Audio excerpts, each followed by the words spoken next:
జై శ్రీరామ్. శ్రీమాత్రే నమః. శ్రీ గురుభ్యో నమః. 2025 సంవత్సరం సెప్టెంబర్ 21వ తారీఖు నుంచి 2025 సంవత్సరం సెప్టెంబర్ 27వ తారీఖు వరకు ఈ వారం యొక్క గోచార గ్రహస్థితుల ఫలితాలు ద్వాదశ రాశుల వాళ్ళకి ఏ విధంగా ఉండబోతున్నాయి? గోచారంలో ఉన్న గ్రహాలు వాటి ఫలితాలు తెలుసుకోవడానికి ముందుగా అసలు గోచారంలో గ్రహాలు ఏ ఏ రాశుల్లో స్థితులై ఉన్నారో మొదటగా మనం పరిశీలిద్దాం. మిథున రాశిలో గురు భగవానుడి యొక్క సంచారము, సింహరాశిలో శుక్రాచార్యుల వారి సంచారము, కేతు భగవానుని సంచారము, కన్యా రాశిలో సూర్యనారాయణమూర్తి సంచారము, బుధ భగవానుడి సంచారము, తులారాశిలో మంగళ సంచారము, కుంభరాశిలో రాహుదేవుని సంచారము, చివరిదైన మీనరాశిలో వక్రించిన శనీశ్వరుని సంచారము. వారంలో 4 రాశుల్ని చుట్టి వస్తాడు చంద్ర భగవానుడు. ప్రతి గ్రహానికి మినిమం ఎంత ఫాస్ట్గా తిరిగే ప్లానెట్ అయినా ఒక నెల రోజులు లేదా 26 రోజులు అలా పడుతుంది. కానీ చంద్ర భగవానుడు వారంలో 4 రాశుల్ని చుట్టబెడతాడు. ఈ వారంలో సింహరాశి మొదలుకొని వృశ్చిక రాశి వరకు కూడా ఆయన సంచారం సాగుతుంది. ఇవి గోచారంలో ఉన్న గ్రహాల యొక్క గమనాలు. ఈ గ్రహ గమనాలను అనుసరించి ద్వాదశ రాశుల వాళ్ళకి, ద్వాదశ లగ్నాల వాళ్ళకి ఫలితాలు తెలుసుకుందాము. ఈ ఫలితాలు తెలుసుకోవడానికి ముందుగా ఈ వారము ద్వాదశ రాశుల్లో ఏదైనా ఒక గోచార గ్రహ గమనాల్లో ఏదైనా ఒక ప్రత్యేకాంశం ఉందా అంటే క్రితం వారం తెలుసుకున్న ప్రత్యేకాంశమే అదే బుధాదిత్య యోగం. కన్యా రాశిలో జరుగుతున్న బుధాదిత్య యోగము ప్రతి రాశి వాళ్ళకి కూడా ఏ రకమైన మంచి జరుగుతుంది రాబోయే 3 నెలల్లో అన్న విషయాన్ని మనం క్రితం వీడియోలో తెలుసుకున్నాం. అంటే పోయిన వారం వీడియోలో వార ఫలాల్లో తెలుసుకున్నాము. ఇప్పుడు ఈ వారము గోచార గ్రహస్థితులు అందరికీ ఎలాంటి ఫలితాన్ని కలిగిస్తున్నాయి అన్న అంశాన్ని మనం తెలుసుకుందాం. అలాగే పోయిన వారం మనకి 4 గ్రహాల నుంచి లాభంలో గురుడు ఉండడము, గురువు నుంచి తృతీయ స్థానంలో ఒక్కరోజు 4 గ్రహాలు సంచారం చేశారు. అదొక చాలా విశేషాంశం కూడా పోయిన వారం ఉంది. ఈ వారం బుధాదిత్య యోగము, అది రాశి దృష్టితో గురు భగవానుడు బృహస్పతి వీక్షిస్తున్న బుధాదిత్య యోగము ప్రత్యేకాంశము ద్వాదశ రాశుల వాళ్ళకి, ద్వాదశ లగ్నాల వాళ్ళకి. ఇప్పుడు మనము ఏ ఏ రాశుల వాళ్ళకి ఈ వారం ఎలాంటి ఫలితాలు ఉండబోతున్నాయి అన్న విషయాన్ని మనం తెలుసుకుందాం. వృషభ రాశి, వృషభ లగ్నంలో పుట్టిన వాళ్ళకి ఈ వారం వృషభ రాశి, వృషభ లగ్నంలో పుట్టిన వాళ్ళకి మీరు చేసే వివాహ ప్రయత్నాలు మీ జన్మజాతకాన్ని అనుసరించి ఆధారపడి ఉంటుంది. గోచారంలో గ్రహ దేవతలు ఎలాంటి ప్లస్ మైనస్ 2 క్రియేట్ చేయట్లేదు. వివాహితులకి కూడా సేమ్ ఇదే పాయింట్. మీ ఇద్దరి మధ్య గొడవలు ఏదైనా మీ ఇద్దరి మధ్య సఖ్యత కావచ్చు, ఏదైనా మీ జన్మజాతకాన్ని అనుసరించి ఆధారపడి ఉంటుంది. అంటే మీరు ఆడవాళ్ళు అయితే మీ శ్రీవారికి ఏమన్నా, మీ శ్రీవారితో మీకు మనస్పర్ధలు వస్తాయా, లేదా హెల్త్ ప్రాబ్లమ్స్ ఏమన్నా వస్తాయా, లేదా మీరు ఆడవాళ్ళు అయితే మీరు మగవాళ్ళు అయితే మీ శ్రీమతి గారికి మీ ఇద్దరి మధ్య ఏమైనా గొడవలు వస్తాయా, లేదంటే హెల్త్ ప్రాబ్లమ్స్ వస్తాయా, లేదంటే ఎలా ఉంటుంది, ఇదంతా మీ జన్మజాతకాన్ని అనుసరించే సాగుతుంది. గోచారంలో అయితే ఎలాంటి పాయింట్స్ వివాహానికి సంబంధించింది కావచ్చు, లేదా వివాహం అయిన వాళ్ళకి సంబంధించిన విషయాల్లో ఎలాంటి విషయాలు గోచార గ్రహస్థితులు సూచించట్లేదు. మీ జన్మజాతకాన్ని అనుసరించి సాగుతుంది ఇది ఒకటి. సెకండ్ విషయం ఏంటంటే ఈ వారం ఉద్యోగస్తులందరికీ మంచి సమయము, చాలా బాగా ఉంది ఉద్యోగస్తులకి. కాకపోతే ఒక విషయం ఏంటంటే ఇక్కడ ఉద్యోగస్తులకి వ్యాపారస్తులకి కలిపి అప్లికేబుల్ అయ్యే పాయింట్ ఒకటి, సింగిల్ పాయింట్ ఏంటంటే ఒక చిన్న మీకేంటంటే మీ కంఫర్ట్స్ తగ్గుతున్నాయేమో రాగా అని అనిపిస్తుంది. ఇన్కమ్ ఎంత వచ్చినా సరిపోవట్లేదు అని ఒకటి ఉంటుంది. మీరు ఒకటి బాగా కొనుక్కోవాలనుకుంటారు, అది కొనుక్కోలేకపోతారు. పోనీ అంటే అది అంత అందుబాటులో లేని వస్తువు కూడా కాకపోవచ్చు, అది బట్టలు కావచ్చు, ఏదైనా సరే. అంటే మీ పాకెట్కి తగ్గట్టు మీ బడ్జెట్లో మీకు అయినదే మీరు కొనుక్కోవాలనుకుంటారు, కొనుక్కోలేకపోతారు. దానివల్ల మీకు అసంతృప్తి ఉంటుంది. అరే ఇది కొనుక్కోవాలని అనుకున్నాను, కొనుక్కోలేకపోయాను అని. ఎంత చేసి ఉపయోగం ఏముంది, ఉద్యోగాలు చేస్తున్నాము, వ్యాపారాలు చేస్తున్నాము, అంతా బాగానే వస్తూ ఉంది, కానీ గద్దలాగా ఏదో ఒక ఖర్చు తన్నుకుపోతూ ఉంది. ఇది కొంచెం అసంతృప్తి మీకు ఉంటుంది. అంటే మీకు ఉద్యోగస్తులైతే ఉద్యోగ ప్రదేశంలో బాగుంటుంది, మీరు వ్యాపారస్తులైతే వ్యాపారం బాగుంటుంది. డబ్బు విషయంగా, డబ్బు పరంగా, ఆర్థిక అంశాల్లో ఇన్నాళ్ళు లేని అసంతృప్తి కొంచెం తలెత్తుతుంది. ఒకవేళ మీరేం కొనాలని అనుకోకపోయినా ఎందుకో అనవసరంగా డబ్బులు ఖర్చయిపోతున్నాయేమో, ఇది ఆ రోజు ఈ ఖర్చు ఎందుకు పెట్టాం, అది సేవ్ చేసుకొని ఉంటే బాగుండేది. ఇలాంటి డబ్బుకు సంబంధించిన లెసన్స్ ఈ వారం మీకు గోచార గ్రహస్థితులు కలిగిస్తున్నాయి. లెసన్స్ అంటే మీరేదో దుబారా చేస్తారో అలా అని కాదు. దుబారా చేయకపోయినా మీరు ఫైనాన్షియల్ డిసిప్లిన్ ఉన్నా ఇంకా మోర్ ఫార్మాట్గా ఉంటే బాగుండేదేమో, ఇంకా మోర్ స్ట్రీమ్లైన్ చేసుకొని ఉంటే బాగుండేదేమో. ఇలా డబ్బుకు సంబంధించిన అంటే దానివల్ల మీకు ఇప్పుడు ఏదో ఫైనాన్షియల్ స్కేర్సిటీ ఉందని మటుకు కాదు. అక్కడ మీకు అలాంటి ఆలోచనలు వస్తాయి. ఆలోచనలు వచ్చి బాగా మనసులో వేదన పడతారు. ఇది మీ ఫ్యామిలీ మెంబర్స్తో మీరు ఎవరితో షేర్ చేసుకోవడానికి ఇష్టపడరు. మీ కనీసం అంటే ఒకళ్ళు ఉంటారు కదా, తల్లు ఎవరో ఒకళ్ళు ఉంటారు కదా చెప్పుకోవడానికి. అసలు ఎవరితో షేర్ చేసుకోవడానికి ఇష్టపడరు మీరు. ఈ ఈ ఈ వారం ఉన్న ఈ ఫైనాన్షియల్ మీ అంతటి మీకే వస్తున్నది. అది మిమ్మల్ని కొంచెం బాధ పెడుతూ ఉంటుంది. లేదంటే ఇప్పుడు సపోజ్ ఉదాహరణకి మీరు ఏదన్నా ఒక లోన్ తీసుకున్నారనుకోండి ఎగ్జాంపుల్కి, ఆ రోజు ఈ లోన్ తీసుకోకుండా ఉంటే బాగుండేది, ఇప్పుడు ఈ డబ్బులు ఇంకొక దానికి వచ్చేది కదా, అది మీకు ఇంపార్టెంట్ వస్తువే కావచ్చు, అవసరమైన వస్తువుకే మీరు తీసుకొని ఉండొచ్చు. కానీ తీసుకోకుండా ఉంటే ఇప్పుడు ఇంత వెతుకులాట ఉండేది కాదు కదా, ఇలా అనిపిస్తుంది మీకు. అంటే అందరికీ ఇలా లోను అనే కాదు, మీ ఆర్థిక స్థితిగతులను అనుసరించి ఏదైనా ఫైనాన్షియల్గా ఇలా అనిపిస్తుంది. ఇది ఉద్యోగస్తులకి, వ్యాపారస్తులకి. మీరు కనుక ప్రెగ్నెంట్ లేడీస్ అయితే కనుక కొంచెం మీకు జ్వరం వచ్చినట్టు అనిపిస్తుంది, అంతేకాని ఏమీ ఉండదు. అంటే మీకు అలా ఫీవరిష్గా లో ఫీవర్ ఉన్నట్టు అనిపిస్తుంది. మీరు థర్మామీటర్ పెట్టి చూసుకుంటే మళ్ళీ టెంపరేచర్ ఏమి ఉండదు, మీకు అలా అనిపిస్తుంది అంతే. కొంచెం బాడీ హీట్ అయినట్టు లోపల నుంచి అనిపిస్తుంది, కానీ ఎలాంటి హెల్త్ ప్రాబ్లమ్స్ లేదు. చాలా మంచి అంటే మీ బాడీలో బ్లడ్ సర్క్యులేషన్ బాగా జరుగుతుంది, అందుకే మీకు అలా అనిపిస్తుంది లో జ్వరం వచ్చినట్లు.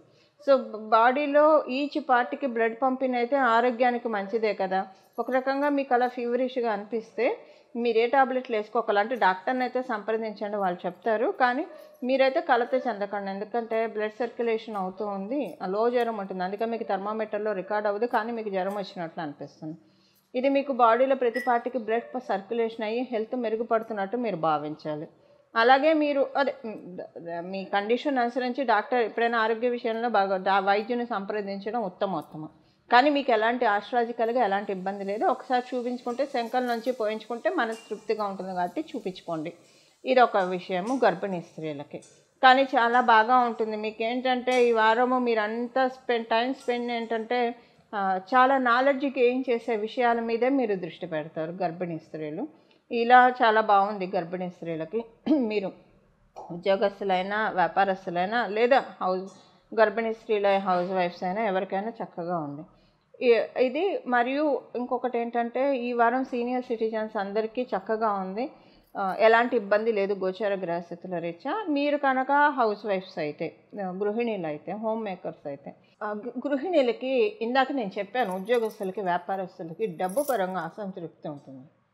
మీరు గృహలక్ష్ములు అయితే మీకు విపరీతంగా ఉంటుంది. అరే ఆ రోజు అనవసరంగా ఈ ఖర్చులు చేసాం, ఆ డబ్బులు ఉంటే మనకే ఉంటాయి కదా అని అనిపిస్తూ ఉంటుంది. సో ఒక్కొక్కసారి ఒక్కొక్క క్రమంలో ఏంటంటే ఏదన్నా అంటే ఇప్పుడు మనం చేసే ఏ పనైనా చుట్టూ ఉన్నవాళ్ళు గమనిస్తూ ఉంటారు, అంటే బంధువర్గంలో ఉన్నవాళ్ళు ఎక్కువ గమనిస్తూ ఉంటారు. సో అదేంటంటే బంధువర్గంలో ఉన్నవాళ్ళు మీకు డబ్బులు ఎక్కువ ఖర్చు చేశారు, ఇలాగ ఏదో ఒకటి కొంచెం మిమ్మల్ని ట్రిగర్ చేసేట్టు, మనసు నొచ్చుకునేట్లు మాటలు వింటారు.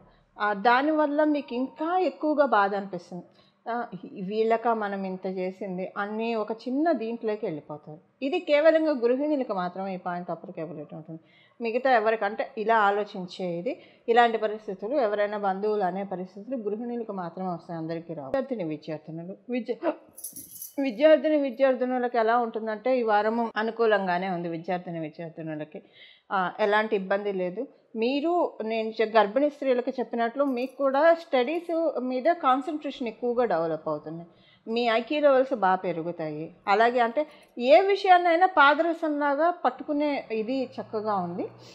అలాగే మీరు థింకింగ్ కెపాసిటీ కూడా చాలా పెరుగుతుంది. ఈ విధంగా విద్యార్థులు ఈ వారం బ్లెస్ చేయబడుతూ ఉన్నారు. ఇవి ఈ వారం యొక్క గోచార గ్రహస్థితుల ఫలితాలు వృషభ రాశి, వృషభ లగ్నాలను పుట్టిన వాళ్ళకి. ఈ వారము ద్వాదశ రాశుల వాళ్ళు చేసుకోవాల్సిన నామజపం అని అనుకోండి. ఏ దైవాన్ని ఆరాధించాలి, మీ ఇష్టదైవాన్ని ఎప్పుడు మీరు మీ ఇష్టదైవాన్ని ఆరాధించుకునేవారైతే ప్రత్యేకించి మీరు ఏ పరిహారాలు పాటించనక్కర్లా. అంటే మనసులో ఎప్పుడు కూడా ఇష్టదైవాన్ని ఎవరైతే నిలుపుకుంటారో ఒక అక్షర లక్షలో అంటారు. మనం చేస్తూ ఉండంగా 1,00,000 సార్లు అయితే ఏ నామాన్ని కానీ ఏ మంత్రాన్ని కానీ మనం జపిస్తామో ఆ మంత్రదేవత మన మన మన పట్ల వారి మంత్రదేవత ఆశీస్సులు మొదలవుతూ ఉంటాయి. సో నిరంతరం నిర్విరామంగా భగవద్ధ్యానంలో భగవద్జపంలో ఉండేవాళ్ళే మీరైతే, అంటే ఏ పని చేస్తున్నా ఒక కర్మయోగి లాగా చేయడము కాకపోయినా మామూలుగా చేసుకున్న భగవంతుడితోటి అనుసంధానం అవుతూ చేస్తూ ఉన్న వాళ్ళైతే మీకు ఇలాంటి కోవలో చెందిన వాళ్ళకి అసలు ఏ పరిహారాలు అవసరం లేదు.